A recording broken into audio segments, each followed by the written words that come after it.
Hey everybody, welcome back to another episode of the OffCentered Outdoors podcast. I'm your host, Matt Dockstetter, along with my partner in crime, the ever barefoot animal stuffing midget moron from Ojai, Chuck Testa himself. Fresh back from the show. Absolutely. If you'll notice, I had to put a strap on Matt to keep him from floating out of the chair. Can you put a gap between those words? Oh, I had to seatbelt Matt to the chair to keep him from floating to the ceiling. We don't talk about strap-ons on this program. I apologize. You know. What you do in your private life, Chuck, is a whole other thing. Well, like I said, if you take your enemas as prescribed, then you're not whatever. Yeah. But if you do it for recreation, we might be a question there. Absolutely. What I'm saying is, you're floating from the show, man. Absolutely. No, it was a hell of a weekend. And now we don't have to say what each other did from Tuesday till because we were together in combat at the show. Well, you want to start or? You're on a roll. Go ahead and you start. Oh my God. So this guy here, this one, I don't know how to contain him now. He's always been a powerhouse, but oh my God, 2 best of categories, 2 firsts, 5. Well, you got trophies, you got paperweights, you got shingles, you got, oh my God. And then we did a seminar that was awesome, right? Yeah. After we were done, I thought a lot more stuff we could have said and done, but that's how it goes. And you know what? We apologized for that because our problem is we go, and that, you know, I mean, it's not really a problem for us. Yeah, we have one speed, unfortunately. Sometimes. Yeah, and then we slowed it down to half flank, you know, to show people, and then I had to keep remembering to say stuff, you know. And but we can do it again next year. No, for sure. We'll do something. I think I might just do what I was going to do. I might just bring something and find some corner somewhere. Yeah. And just work on something while you're running around like a chicken with your head cut off. Yeah. But what a show. What a turnout. We were not wondering, you were wondering how it was going to. Yeah, I was kind of nervous on how we were going to do, but yeah, we ended up with 111 pieces in the show. About I think 70 something people, so it was a good time. It definitely could have been been bigger, but for still building back off of the Roni years, I think we did pretty damn good. I think so, and I think next year, definitely, well, always next year. I feel like what I saw there is it's just going to build on itself now. I really so grateful that when I made you suggested, this was my goal in my head, you know. That for sure. And it's working. I'm not taking credit for nothing. I mean, all I'm saying is... Well, you can take as much credit as you need because, like I told you 100 times, without you and all the Fraser clan's help, I would not be doing this anymore. I would be shifting gears, sitting on my ass. Well, I appreciate that, but we did that because you deserve not to drive Peterbilt. You have plenty of talent. You just needed a little direction. Yeah, absolutely. But my hope was with Matt that he could get in on that board and start dropping some suggestions. Yeah. When you got an OG that's been there through the best time and then watched it and then walked away when it started to wreck because I was powerless. Yeah, absolutely. And I'm just grateful that Matt came along, and not only just for that, but for some of the goals Fraser had. I'm just woke up and realized that you know, when he said it took 20 years, but here we are.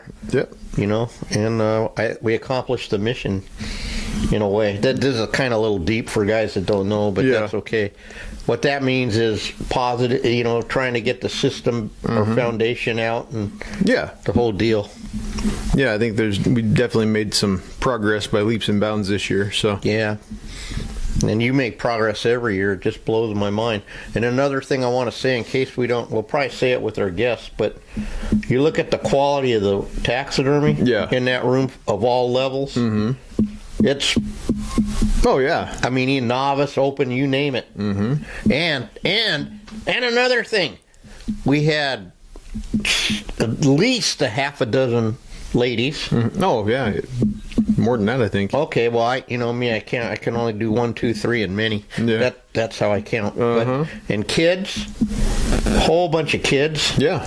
Including Levi, who, God, I got to know my nephew more. He's freaking hilarious. He's something, all right. Oh my God, he goes, oh, it's easy. I go, oh, it's easy? He goes, yeah, you just put a little clay, some glue, and then you know, and he said the hardest thing was the ear or something, I don't know. He was fucking hilarious. Yeah, no, he's a crackpot, that kid. Oh God, and then the judge's comments, your tear ducts are better than, I don't want to say. Yeah. Funny.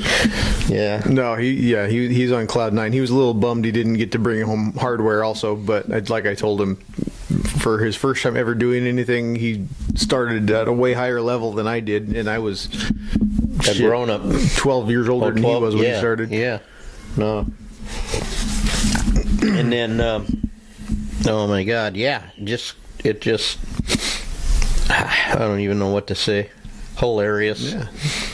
And today's guest, we've been going through the history, but we decided to take, and we'll get back to the book in between, and then, what's the other thing? We picked up like 3 new listeners. Yeah. And one of them is Tom Cruise. Yeah. Tom Cruise listens to this podcast. That is a fact. It is a fact. So we appreciate that. And maybe all his other celebrity friends will start to listen. You just never know. Yeah. Anyhow, that was a big shock to me.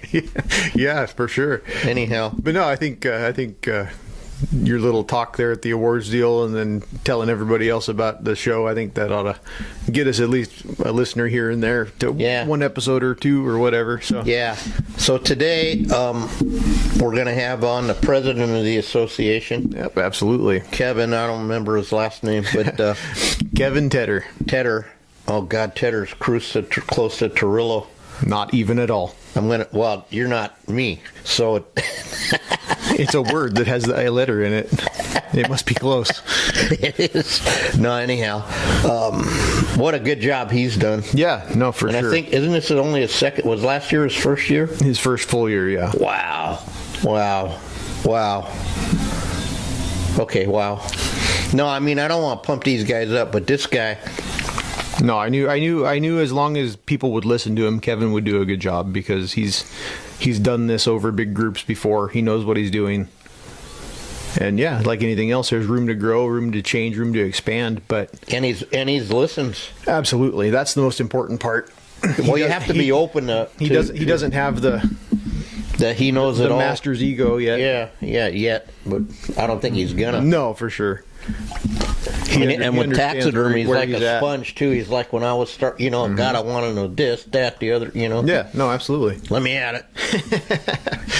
Yeah, no, absolutely. He's a good dude, and we're going to call him here in just a minute. And I'll get back to that thing where, how can you run an association? Yeah. You don't have a bit, you know what I mean? And so he knows. He's run big things. Yeah, so he can get it done. So anyway. That's why I knew as long as the people could get behind him, he would do an awesome job, because like I said, he's been the head over big state organizations before, so it's not really, that part's not really new to him. No, and then I watch him, you know how I am, I like observe between the, Yeah. And he's busted his ass at that thing. Absolutely. No, it's we're definitely going in the right direction nowadays. So yeah, and I mean that sincerely, and I'm very happy, because I'm all about the education. You know what I mean, and improvement and lifting people up. Even though my bar's still underground, I'm getting it. I mean, I got a trench going now. Yeah. So maybe I can get it out of the dirt. You just never know. It's possible. It is. All right, well, let's try to give him a call. I'm going to unplug you and plug the phone in. Okay. As usual. Okay, let me move my mic so we can both talk on it. Someone said something about how did we set us up now, because I'm level with you. Yeah. That was funny. Uh-huh. I said you had to buy me a steps, All right.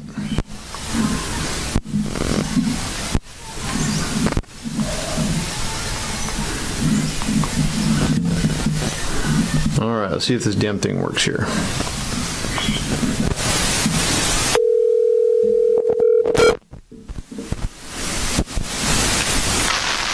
Hello. Yes, is this Mr. President? Yes, sir. How are you? How you doing, buddy? I'm good. Is the speaker okay or on the regular? Nope, I hear you. That's okay. Okay, good. Nice. How you doing, Kevin? I'm doing all right. How you doing, Chuck? Great. Nice Right on. talking to you yesterday, by the way. Productive. Yeah, that was very good. It got my wheels turning in my head on quite a few different things, so that's good. Uh-oh. Oh, no, I did it again. Yeah, well. that's okay. I won't volunteer you too quickly. Okay.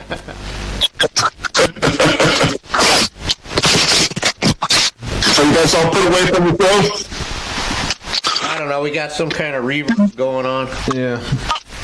You know, we're not really technicians. We're still rookies at this. So. Yeah, we don't know what we're doing, but Is it the speakerphone or is it on your end? Yes, I think. yes, all of the above. You're okay. Oh, no. He's going to call back on the regular phone. Okay, is that what he's going to do? Yep. There he is. Kevin Tedder. Can you hear me now? Yeah, that doesn't help either, does it? Yeah, it's a little bit. I hear you a lot better. Yeah, me too. Okay, good. Yeah, I can't hear you as well, but that's okay. Oh, sorry. I'll stick my hearing aid in. There you go. Can you put one of them horn things against the phone, you know, and in your ear? Like, Yeah, exactly. That's exactly what I need to be able to turn around to my stereo where I can just crank the whole thing up. Yeah. Perfect. Yeah, it's pretty bad these days. yeah. Let's see here. Let's stick this guy in and see if that does it. Okay, again, what you do in your personal time. Let's see here.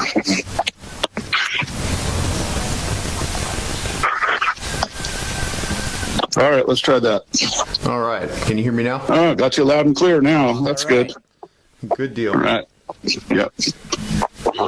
So, just coming off the show, it was a hell of a success, if I do say so myself. Can you do?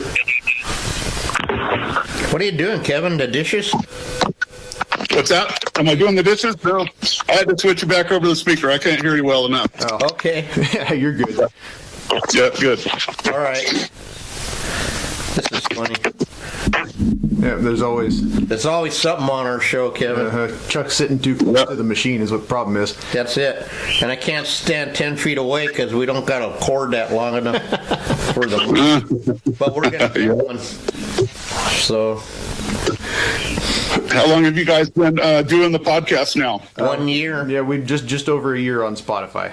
Yep. Okay, so the ones that you were doing at the show last year was sort of the beginning of it. Yep. Right. That was the first few episodes. Nice, nice. And we've kind of grown from there and grown in technology. And I mean, as long as Matt does it. Yeah. So that's why Chuck didn't record any by himself this year because yeah, Matt's hands were full. Matt's hands were full, and I don't have a permission slip, and there was no adult supervision. Well, see, what you need to do is you need to put the switch a little lower for him so that he can reach it. Something like that. Or, well, next year maybe Levi can be my co-host and he can run the board, you know. Yeah, that's good. Hey, he took some winnings home this week, so maybe he could do that. Mm-hmm. Yeah. Yeah. It was good to see a lot of kids there at the show, and A lot of new experience. and especially on the novice division. Boy, there was a ton of stuff. Yeah, we were just talking about that in the intro, you know. Yeah. And then the ladies coming too, just everything all the way around. Mm-hmm. Kids, grandkids, adults. And then then you had all the old goats show up there too. So that was really nice. That was Both awesome. days, you know.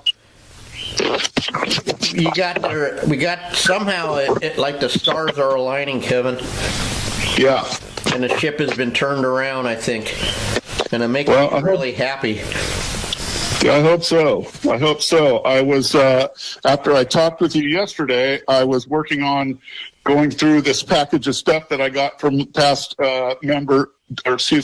board member Don Covert. Mm-hmm. And he had yarded out a bunch of stuff when I went by to pick up donations from him. And he had a bunch of old score sheets, and for himself. He had everything. Plus, he had a bunch of lists of old scores. Plus, he had a whole stack of old newsletters. Awesome. And all of these guys that you guys keep mentioning, like you know who they are, and like everybody knows who they are. They're, taxidermy greats, if you will, from our area and whatnot. They're all their names are splattered all over these. And so as I'm going through, it's like, well, this guy's talking about that, and this guy's talking about that. And of course, I ran across a lot of really old pictures. I ran across a picture of you when you were tall. Wow. And I thought that was pretty cool. That is cool. And then a bunch of these other guys, that you see now, and you hardly recognize them from then. Because, some of these were early 2000s and late 90s. So Right. And there was more than that. He just didn't have them, Yeah. There was actually a picture of me somewhere because it's standing in front of my shop with long hair and everything, Yeah. going way back. So, Yep. That picture was in there also. oh, that one was? Oh, okay. Yep. I'll send that one to you also. Yeah. There was a picture of you standing in front of your shop, and then there was another one of you standing in front of, I forget what it was. Some kind of critter that you had a close up, where you were standing head to head with it, and it was a section that sounded like you wrote a little section in the newsletter every time. Oh, well, thank me. Yeah. I forget. But yeah, Somebody wrote it. No, Jim, I think Jim, see, you got me trying to remember all this stuff now. I think Jim had asked me to write a couple of things for some reason. Yeah. That I can't remember. And, I had asked him to come and, maybe he'll show up next year. Send him that picture, We were only missing, as far as I was concerned, Finazzo, marinara sauce, and Silva. Yeah. We had, and then sadly a lot of the other OGs are gone. Yeah. Well, your idea of the new award, and I won't say it unless you want to, but... No, go ahead and say it. It was an idea. Okay. I threw it past Matt first yesterday. Yep.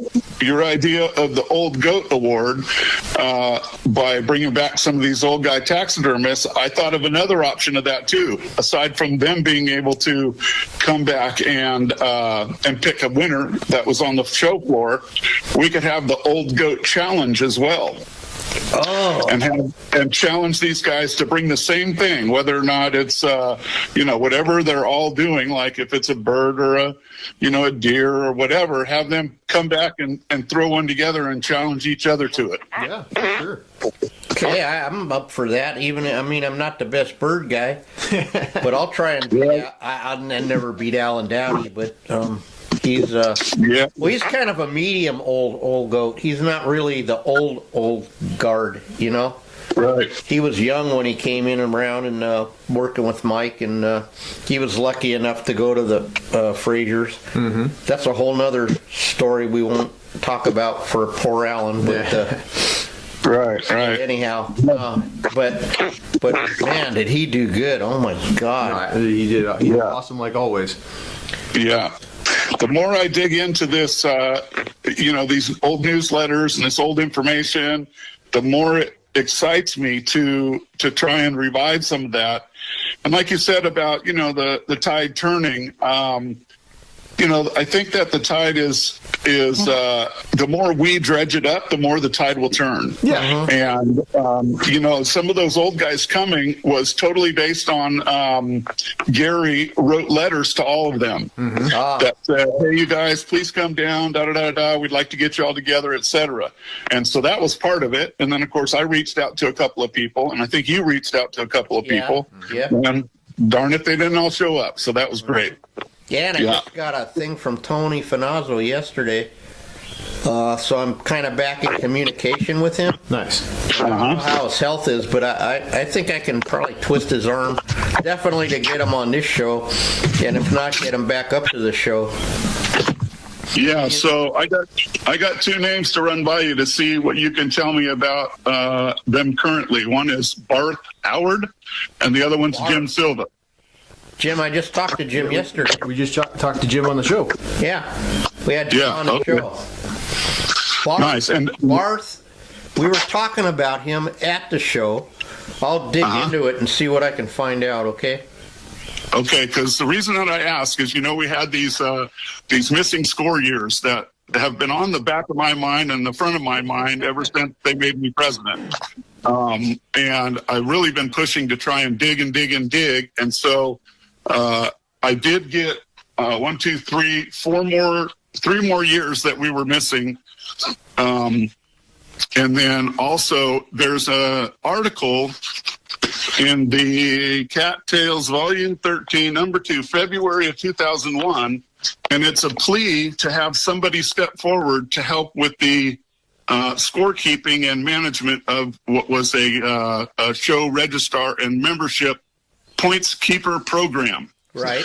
And it made it sound like it's already up and running. It's a turnkey deal. All you got to do is just clickety click. Mm-hmm. And so I'm hoping that one of those two guys can give us some information on where that might have ended up or how it might have, where those scores prior to that went.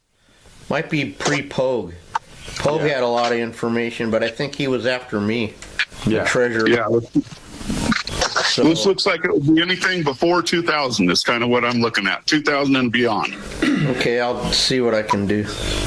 Yeah. So, yeah, I thought also about the show this year that there was a lot of representation of, different animals and whatnot. Mm-hmm. We always have a lot of deer. Deer seem to be king of what people get mounted and what people are able to hunt a lot. I had a couple of people asking about, well, how do they get a hold of specimens to work on? And, I said they needed to drive faster and smooth them a bit, right? And pick them up fresh and take care of them. There you go.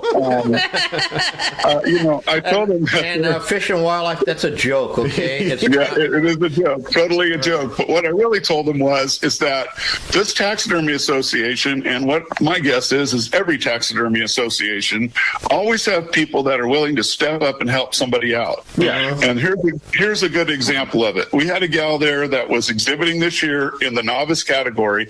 She happened to mention to the bird judge, national accredited bird judge, right? Happened to mention to him that she has a hard time getting specimens. Mm-hmm. The next day of the show, or it was on Monday, I get a call from the mammal judge, and he said, "Hey, the bird guy was telling me that one of your people was looking for some specimens, and we'd like to get her name and number so we can get some sent to her." Awesome. Wow. Is that great? That's awesome. You're talking about this guy all the way from Georgia. He's willing to pack up some stuff and send it to her so she's got something to work on. Yeah, that's great. That's just excellent, Yeah, and I told a couple people I'd go through my freezer and see what I could give them. Yeah. And we're all willing to help. Absolutely. That's what it's for. It's for the education and furtherment of the, taxidermy. Yeah. Yeah, and it was for them. Really wasn't supposed to be for getting all the, like we were talking yesterday, I don't want to get fired again. Yeah. I just got back in, but, So, but you know what I mean. It's for them.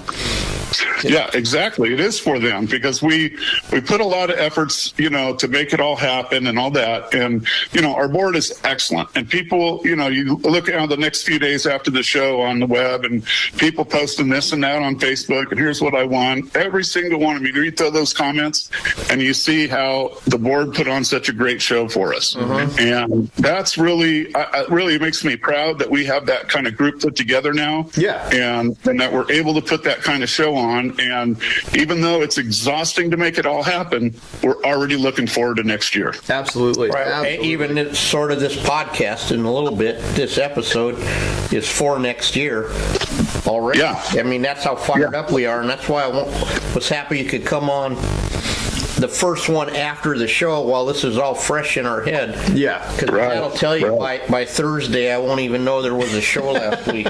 So. Yeah, exactly. You get too wrapped up in the day-to-day and life moves fast these days, Oh, absolutely. Absolutely. Trying to keep up with customer work and and then we were even saying about our seminar there was something we could do better. Except for that, sadly, me and Matt only got one speed, which is flank speed, and we have to learn how to slow down more a little bit and explain more as we go. So, Well, my philosophy is if you're going to ride my bus, you better get on board and hang on, because Absolutely. I can't slow down for everything. You know, that's it. We just don't. This is just how our foundation was taught to us. Yeah. And that was the goal, is to do what we do, and that's what we do. You know, Yeah. like I was telling It you is. on the phone, when you come down and you'll see all that, you're just gonna go, whoa, I can really Yeah. do that. You know, yeah, and you can if you want to. And if you don't Well, want yeah, to, that's okay too. If you want a 2x4 with your name on it, we have lots of lumber yard around the corner, and we'll go get you one. That's kind of an inside joke, but yeah. Well, it was amazing to see. You know, like last year, man, did you do 2 or 3 deer in the 3-hour challenge? Last year I did 2, yeah. Two deer in the 3-hour challenge. So, you know, for most guys thinking, mounting a deer in an hour and a half, are you kidding me? Yeah. And they weren't sloppy either. They were very nice. That's And it. so, you know, then you turn around, you mounted a pig, you know, live action this year while you're doing a seminar on it. I don't think you had an hour and a half in that. Yeah, it was, No. it was right at an hour and a half, I Yeah. think, with all the Yeah. slowing down to talk the little bit. Yeah, and I had to slow my sewing down. That took me like 30, 20 minutes or so. I don't know. Yeah. Took me Yeah, twice so as that's- long as normal. That's amazing. See And the so- seam either, though. That's the thing. It was tight and Yeah. clean, you know. And tight. And for guys that are trying to make money in taxidermy, they got to figure that out, because, you know, like I know some people, like take for instance, that steelhead that Tom Weatherson had this year. He told me he had over 100 hours in that thing. Yeah. Well, you can never do that on any commercial project ever. You just can't. Right? No. You got to knock it out and get on to the next one to make some money. Otherwise, you know, you're going to be paying to work. Yeah, absolutely. Yeah. So, No, and then I was telling Frazier this morning, I said I looked at that show and I realized that probably the only true full-time guys there was me and Matt, and maybe the from Reno guys, and yeah. But- There's only a handful. I mean, but granted, like everybody says, this isn't a commercial show. It's an art show, and yeah, that's cool. But Right. I mean, I just got Yeah. 'Cause 2 best of categories on 2 things I did at commercial speed. So right, yeah, so it can be done. And that was the goal Yeah. too. That was the goal too. With our system, you just tweak it a little bit if you want to play the game, yeah, and you still do the same. You know. Yeah. Or even worse, Yeah, my wee pig was really screwed. I wasn't even gonna. It doesn't matter. I'm really happy. I'm happy with my score. I'm happy with it all, because it doesn't matter. I did it for Travis. yeah, absolutely. For private, and I'm gonna put Yeah. it in my granddaughter's room. And There you go. Very Culmination nice. of a 20-year long thing. Yeah. That, Yeah. You know.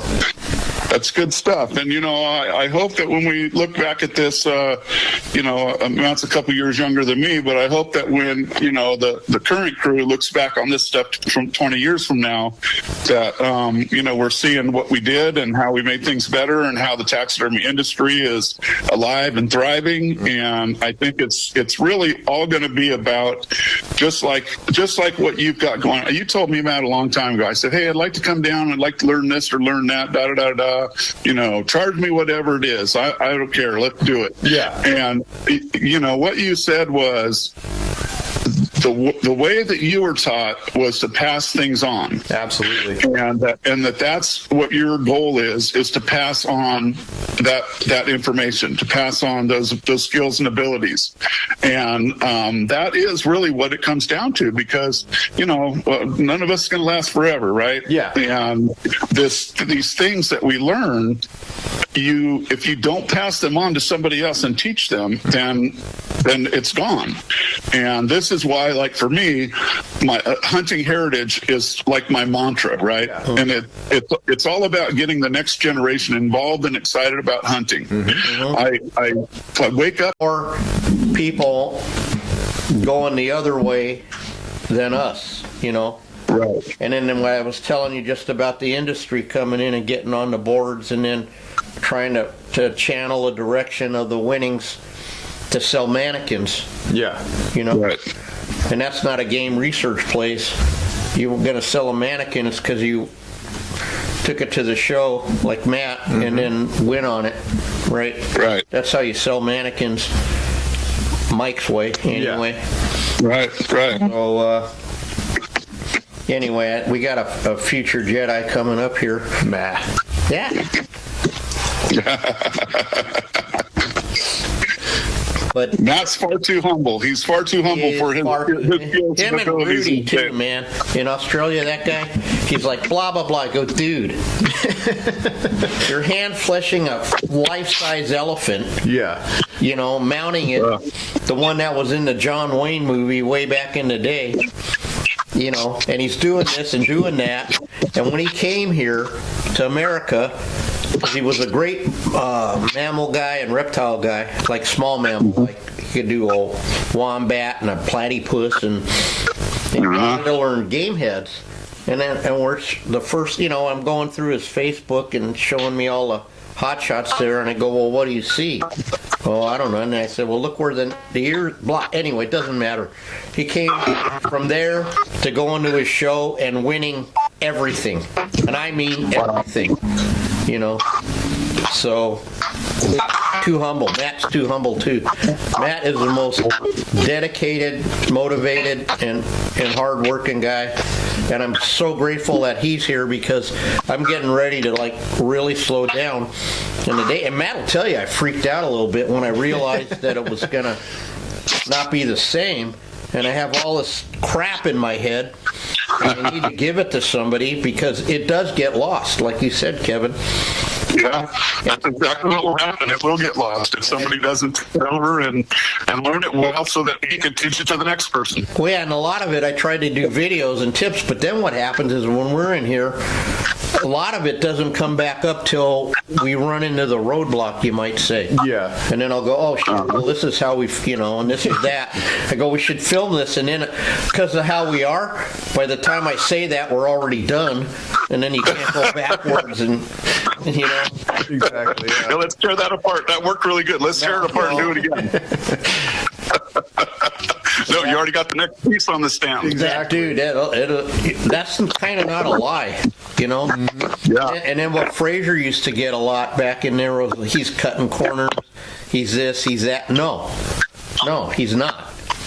You know, because once you'll see, we'll show you, and then prove it by, you know what I mean, with the anatomy books and stuff. But once you understand how it works, it becomes a lot easier, and you spend a lot of less time guessing where to plant that ear, or where this muscle goes or that muscle goes, because every time it goes here. Yeah. Right? Every time it works like this. Unless you're twisting the head upside down, okay, then, you know. We were asking me, we were joking, I go, how are these judges, like, how did he turn himself upside down and backwards to see that thing on my page? They're amazing. But you know, I thought them judges did a really good job this year. Actually, at first I was skeptical, you know, really was. Yeah, they did do a really good job, and I think that it was a real smart move to get two judges to do mammals, you know, the heads and the life side. Because last year, you know, with a single judge and as many as we have, he really struggled to get through it all and do as thorough of a job as we like. You know, that's what we want. That's what we're paying for. And with two of them, they were able to break it up a little bit and kind of go back and forth and help each other out. And that was great. The bird judge, I'll tell you what, I went in there, it was like 11 o'clock one night. He was still in there judging birds. Yeah. Because he wanted to get ahead of it, and he didn't want it to be all pushed to the last second. And so Friday night, well, he was up there late, you know, working on birds, or it's not Friday night, Thursday night, really late working on judging birds. And the fish guy, they always have it pretty easy because we don't have very many fish, and you know, then he just had the habitat to judge. But super nice guys, all of them. Absolutely. And now we got to start thinking about who's going to judge next year. You know, getting those lined up now. So let's segue into what about the consistent judging and all of that. And, it's kind of like what Rick Crane said about standards when they say, oh, our standard. Well, there are no standards really. See, you know, and I've got to say that when I went to when I started coming back, it was after I started working with Matt more, I started coming all the time, and then That'll happen. yeah. It's because of the barbecue. Yeah, no, just because, no, I don't even think I was on the barbecue team yet then. I wasn't even a prospect, I was just a hang-around. Anyway, because that's how you got to get in, you got to hang around first, and then you prospect. Right. And if you make it, you get patched out and get your apron. But anyway... Then you get to cut salad up, huh? Yep. No, I was still on the bread thing, you know. Okay, you haven't even made it to salad again yet. last night. Nah, well, I served the salad, but I haven't mixed it. But anyhow, so back then, was that Woodland? Yeah. Okay, so in Woodland, I was talking to someone on the board there, and I said, well, what about the judges meeting? And they go, well, what's the judges meeting? And they go, oh, great. Yeah. Okay, I said, no, judges meeting is when the judges are there, and then like the gamehead guy said, how do we want to judge this, right? Right. And I thought you did the best job I've ever seen, Kevin, in a long time. Thank you. Because I'll say this, and this is no offense to our judge, but a lot of times when guys come off a title like he won, and they're just starting to judge, and they can't help, they don't even know it's that they have a standard in their head, right? Yeah. Right. And they tend to look at that, but you can't go to a state show and where there's toothless bubbas from Ojai that don't wear shoes, and you can't judge it at that level of what, Right. And now I think if we keep having the judges meetings like you did and explain to them how you did that about the ribbons, we at least at our show will have some consistency starting. Yeah. And in that way, as they improve, they're not going to have a 88 one year and an 82 the next year when they've gone home and really cleaned up their stuff, Yeah. Yeah, because, when they come off those national wins, they're looking at perfection as the goal, right? Right. They're looking at, a 99 or a 98 as being, they got to be up there. Yeah. But a blue ribbon starts at 90. Right. So, so they've got to think their way backward through that, and I read through my scorecard last night a little bit more when I finally had time to look at it. And, I see the points that he made, and especially with my critique, it was all totally valid. I look at it now, I'm like, yep, he's absolutely right about that. But I don't understand exactly how they take how many points off for what different things. So I'm going to dig into that a little bit more in my own education. Can I say something about that? Because I got a lot to say. Yeah, absolutely. Some of the things were only a 1 point hit or a 2 point hit. And remember yesterday I was telling you, they were dropping a whole ribbon if you didn't do this or do that, which is completely wrong. Or they're taking off too many points for, And I know a guy that went and proved it one year, way back in 2003, I think. And he did 3 deer, and he did one with all the whistles and bells, and then he did one in the middle, and then he did one less than how we put our straight out of the box. Straight out of the box one. And the straight out of the box one got, check this out, 96. Wow. 96. Yeah. And I don't know where I was going with that. Matt, help me. There was a point I always try to make it. Deductions. Oh, the deductions, yeah. The deductions, yeah. Yeah, so then at the bar, his wife was hanging out with the judge, and he said, well, he didn't put the sinuses so you can see the brains, and he didn't put the dictator membrane and the crinkle, and he goes, yeah, and what? So then he'd get 150 points? I mean, you get what I mean? Because nobody gets 100, right? But the point he was making was his anatomy was so strong, and his system is so good, and it's so clean that he had to give that one a 96. It actually did better than one with all the other stuff, because they start taking off points, because then they start going, oh, your transition into from your boogers to the snot is not correct, and all that crap. as I ran through some of the scorecards that Don Covert had given me for his own, records, and some of the older scorecards were minuses for things, right? So you started out with 100 points, and then under the different things they were looking at, -2, -3, -1, whatever. Right. That's what I was getting at. You minus them. Then there was a whole nother score sheet that was just the opposite. It was like, for this item, it was like a +18 or a +14 or a +17. Yeah. And so it's the same thing as the pluses and minuses, but I guess you got to look at it two different ways. Are you starting out with a 0 and trying to get to 100, or are you starting out with 100 and knocking them down to whatever it is? My understanding was the OOGs, the original guys that came up with this, we were supposed to start at 100. And there you go. And then so say Mike said like a tear duct knock, which is a big one, might only be 2 points, right? And a lip line might be a point. You get what I mean? And so, so that's how they got where they got. And And so it wasn't. But then I got to say this. So remember, Alan Dowdy said someone was talking to him and said us old guys got it easier because it wasn't as hard. I would take issue with that because we had all kinds of judges there back in the day. It was just as hard. In fact, old Guthrie used to bring a case of tissue boxes from Costco, and just before you walk in on the morning with the ribbons, you just start handing out tissue boxes. That's not a good sign. No, but I was telling Matt just this morning, I said, you know what it is? And Stefan said this too, because we were walking around and he goes, the quality of the taxidermy now that we're putting out from our show is unbelievable. Yeah. Even though it's a Cal State show, I would say the bar has been raised. Absolutely. Not that the judging is harder. I would say that it's just because that's our goal, right? Exactly. So even a novice guy is putting out a better, not a better, but he's putting out like the kid could charge for that deer. Yeah. He could mount deer and get money for him, and it wouldn't be wrong. Absolutely. You know what I mean? It might not be like Tom's or something, or Matt's or whatever, but it would be better than a lot of work you see that the guys that have made a whole living at it, right? Right. Yeah, and there's also a price range thing. If you're not as experienced and you're doing work that's let's say an 88, right? You're doing an 88, you're doing an 86, you're doing an 85.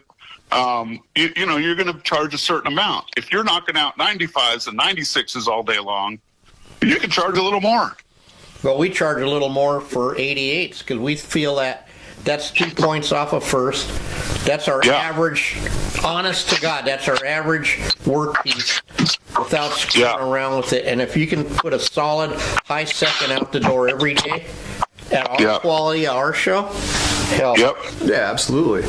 A blue ribbon, there's guys that are, you're correct, there's guys putting out, from them Reno boys, if that's what they do every day, they can charge whatever they want. But you should always value yourself, though. This is what frustrates me. And then when you hear that famous, Rick Crane is really tough on this. If you go back and listen to that one, Kevin, about the pricing, why is Bondo cheaper? Yeah. Or your forms cheaper? No, you get what I mean. Like your costs are fixed. Yeah. And so you need to charge for your work. Right. And you're right. If if you're just learning, then you might charge, a little less. But once you start putting out clean work, and if you're making a living at it, then you need to charge the same as anybody else. Yeah, you'll find out as you go. These ribbons we get mean very little to the customers.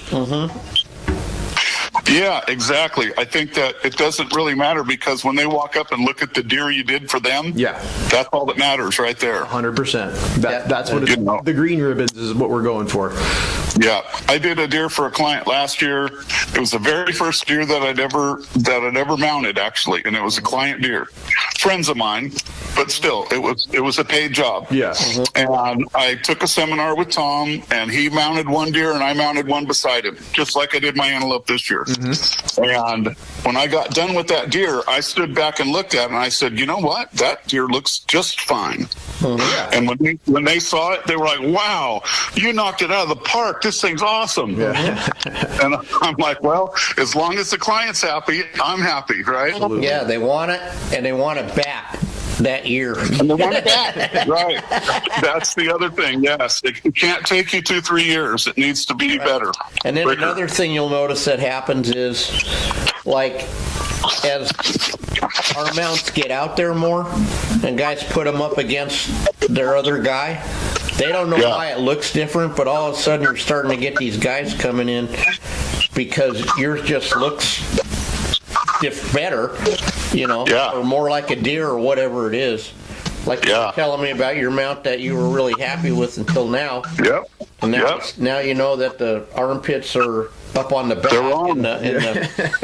Yeah, that's absolutely right. Which is, it just makes me have a more critical eye now that I never had before because I just didn't know. Yeah. And I think 90% of the people, they look at a deer head hanging on the wall. They look right at the horns and they go, "Wow, that's a nice 4x4." Yeah, exactly. And as long as it doesn't look like, it's cross-eyed or got a goofy face or whatever, as it looks like a deer should look, all the intricate details that we stress about, especially on showpieces, they don't even know that they're there. They don't even know they're an issue. Oh, no, exactly. Or a lot of times we stress, man, I've done this a bazillion times. There's some fatal flaw that I see, like this flashing red light that I can see when I look at the mount. And then the picky guys come in and they ding you on some stupid thing that's right. You know what I mean? Your antlers should be tilted forward more. Oh, yeah, that guy. This is a true story. Guy comes in here, right, maybe with Matt standing there, and he goes, "You know how you set all your antlers wrong?" And I'm like, "No." Why don't you enlighten me, Mr. Guy who doesn't know anything?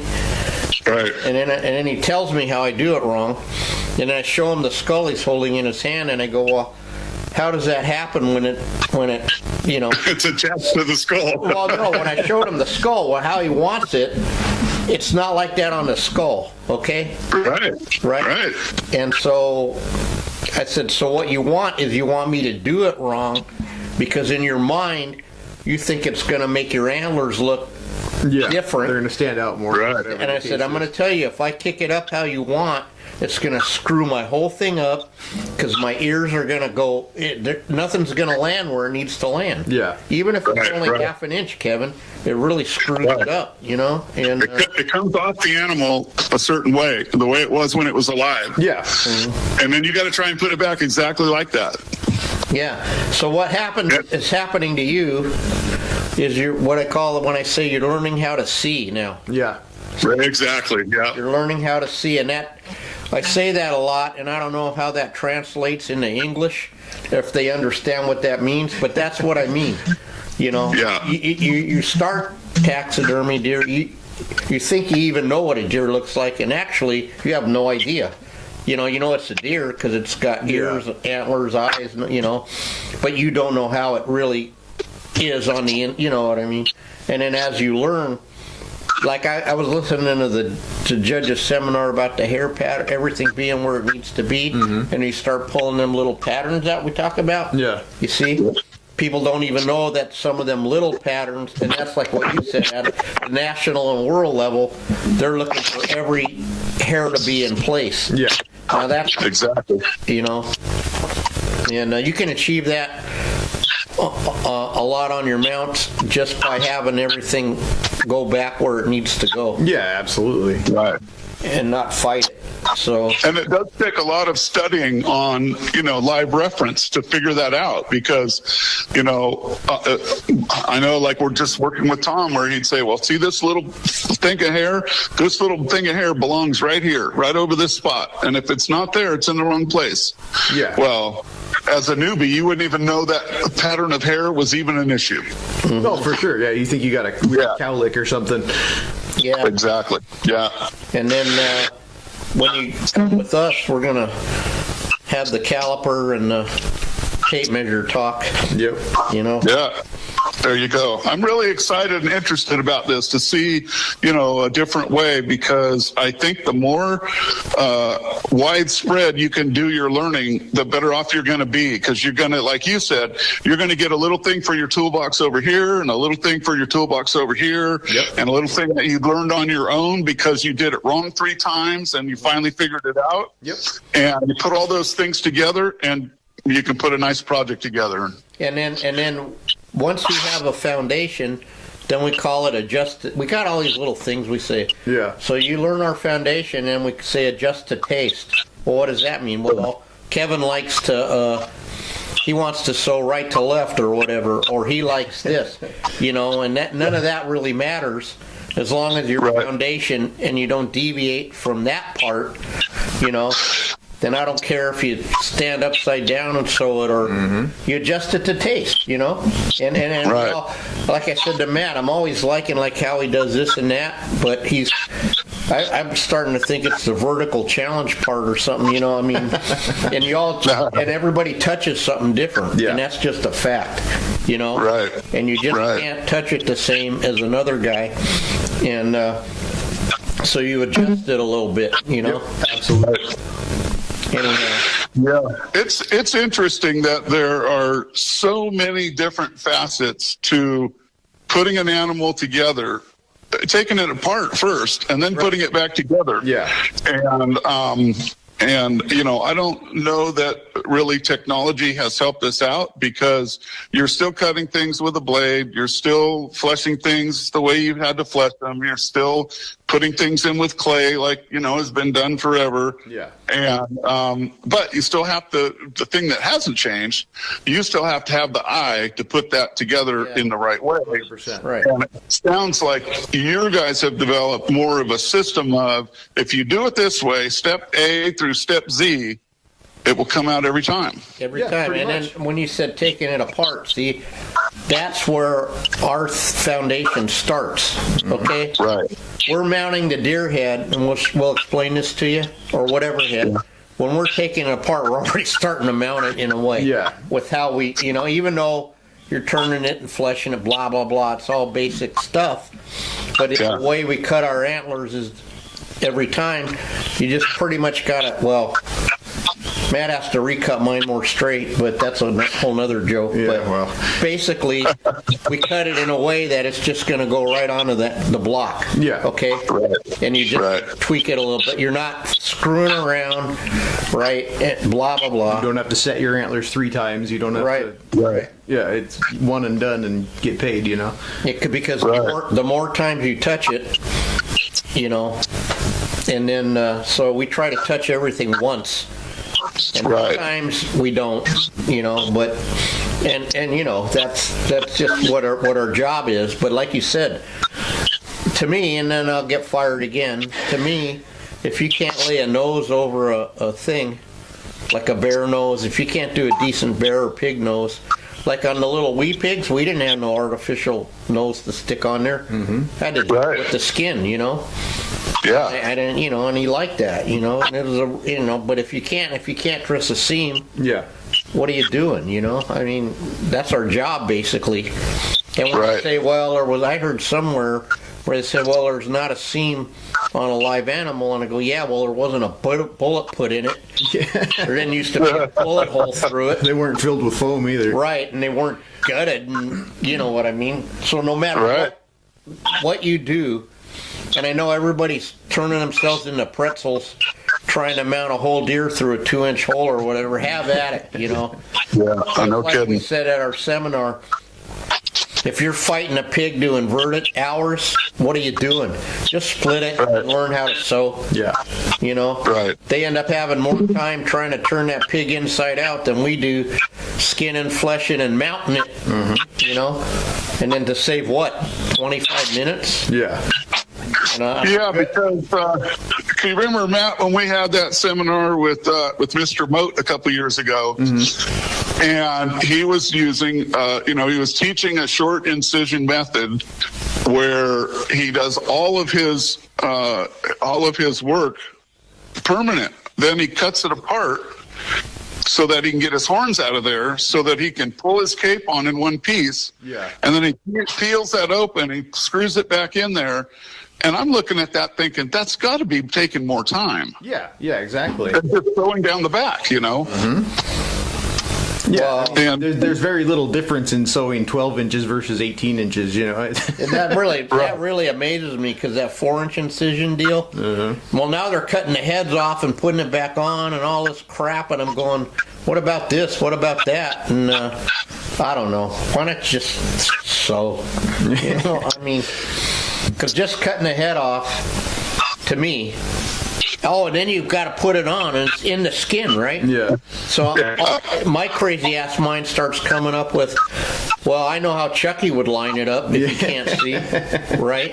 And what happens when the Bondo squishes out, and then how do you clean that up? And then I don't know. And I said, I'm just going to sew it. You know, I'm just going to sew it and put a card on it and walk away. Absolutely. It'll be fine. Yep. It'll be fine. Yep. You know, 100%. and you look at that work in the History Museum in New York that Carl Akeley did, that we're going through Joe's book with that conversation with him. You look at that work 100 years, you know, and Still together. oh man, not only together, you can't, you know. Yeah. And he wouldn't even think of a Wyatt, just whatever. Yeah. He'd look at you and go, get a different job or something, you know. Seriously. Yeah, absolutely. Yeah. Well, anyway, Kevin, I think, are we at that time? Yep, we're about at that time. Yeah. Burned our time up, huh? Okay, well, thanks Thank a you. lot for having me on and stuff. And I just feel like, you know, for our organization, for the California Association of Taxidermy, things are looking up. They're going to get better and better and better. We have an excellent board. We got excellent officers. It's really coming together. Yep. And we pulled some older guys back into it this year to be on our board. And I think that their historical knowledge and understanding is going to help us some. 100%. And we're all fired up and ready to put on next year's show. Yes, And sir. I heard a whisper there may have been some skullduggery that got me back in from Matt. He's smarter than he looks. Yeah, he tricked me.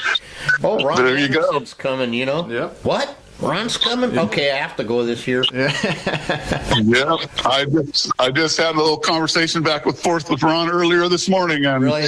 told him that I wanted to thank him for his, he did an excellent job in his seminar this year, and I told him that I can't wait to see him again next year. Absolutely. And of course, he says, I hope I'm here for it next year. Yeah. Yeah. By the Yeah. way, thank you for doing what you did. We don't have to say, but you guys did a really good thing for him. Yeah, you bet. It's just what we do. It's what Thank we do. you. It's just what we do. That's positive. You get what I mean? You're putting Yeah. out positive and good. You're going to Yep. get positive and good. And your motives are good for that positive and good. Okay? It's not self-centered Exactly. motives. It's genuine, positive and goodness. Absolutely.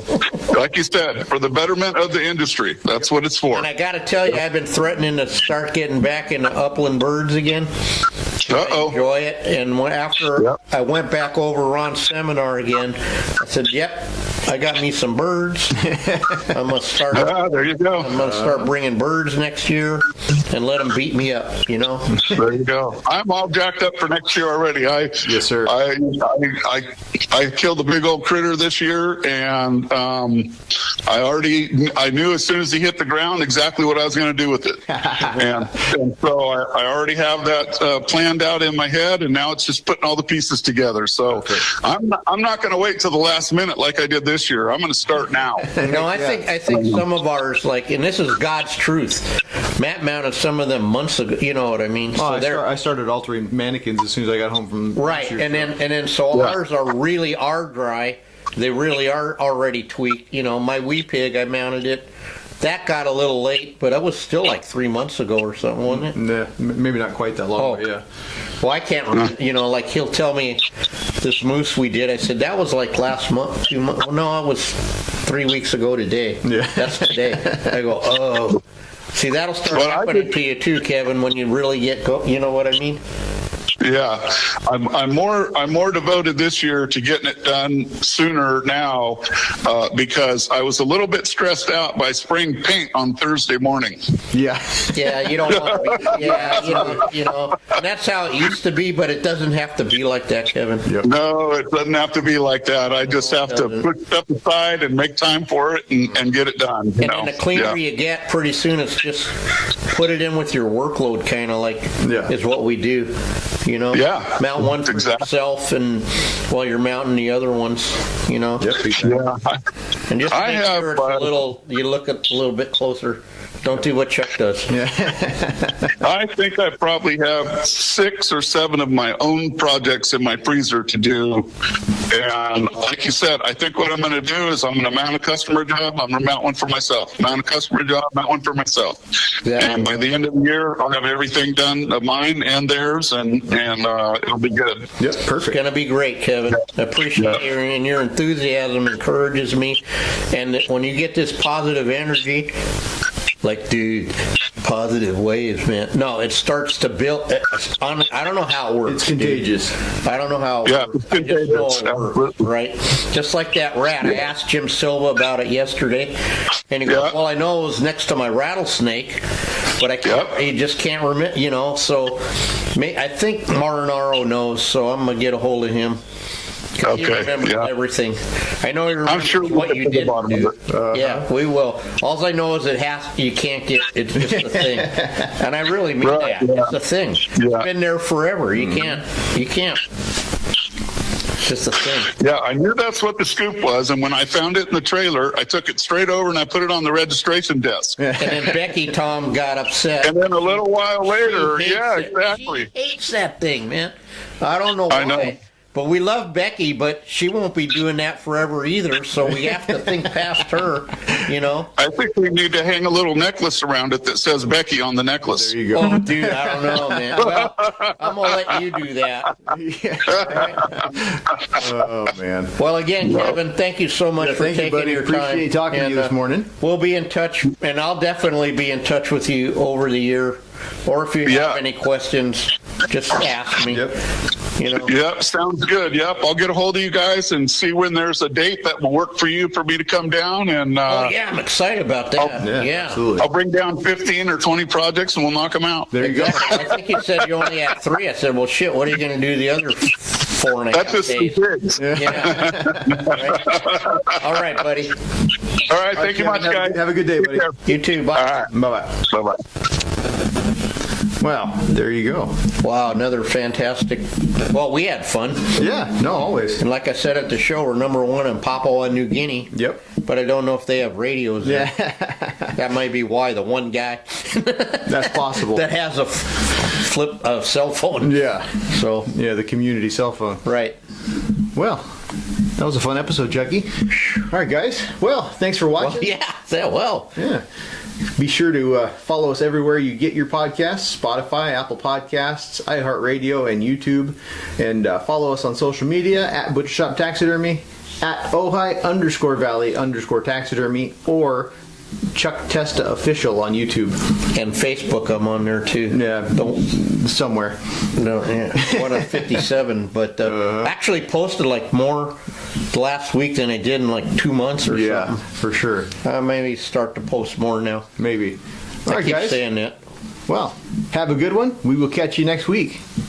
Be good.